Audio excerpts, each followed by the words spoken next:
my name is TJ and welcome back to TJ Smiles. Boy, it's been a while since I've said that. This start of the school year has been insane. I've had no time to read, no time to film.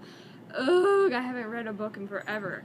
But the one book I have read recently that I'm going to do a review on today for you guys is Highly Illogical Behavior by John Corey Whaley. This book tells the story of three kids, well, two main characters, and then the boyfriend tags along and becomes great friends. We have Solomon Reed, who is a teenager just like you and me, except for one pretty big difference. He's agoraphobic, which basically means he has a warped way of looking at reality. I don't want to say warped. Warped is a better way to describe schizophrenia. When you have agoraphobia, it's more of like your anxiety goes through the roof and to the max when it comes to facing new and unexpected situations, places, people, all that stuff. So back in like middle school, Solomon had a huge agoraphobic meltdown in school, and he ended up stripping down to his boxers and sitting in the school fountain. And since that day, he went home and he hasn't left his house since. And then we have Lisa Porter, who is like that A+ student, the busybody of the school, the girl that's going to get somewhere in life. And for whatever reason, she has been caught up on Solomon ever since she's seen him in the fountain that day back in middle school. And since then, she hasn't seen him since, but in the back of her mind, she's always wondered what happened to him. Well, one day oh my gosh, there's flies. Hopefully the flies to stop dive bombing me as I'm filming. That's really weird. Anyways, so Lisa one day happens to run across Solomon's mom, and she writes Solomon a letter and basically saying, "Hi Solomon, I want to be your friend. Will you be my friend? I want to come over and I want to hang out with you." Now she tells him this because she needs to write a really good research paper to get into a college, a very high prestigious college for psychology.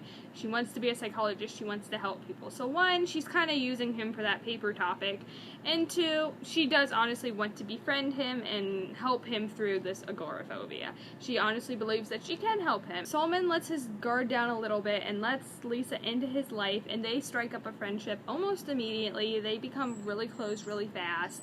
And then Lisa decides to bring in her boyfriend Clark, and him and Clark really hit it off. Like, they become besties. Like, two peas in a pod. Is the best friend Clark has ever had, and the best friend that Solomon has ever had as well.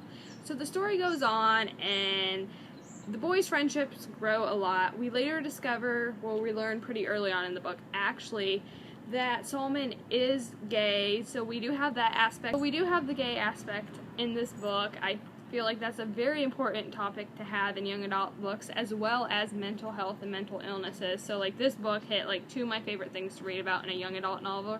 I feel like this book covered both topics very well, very respectfully. Train of thought. Hi, Howie. Hi. My son's so cute. As the story goes on, Solomon ends up improving a lot with his mental health, and things are going really good for him. He's creating great relationships with both Lisa and Clark.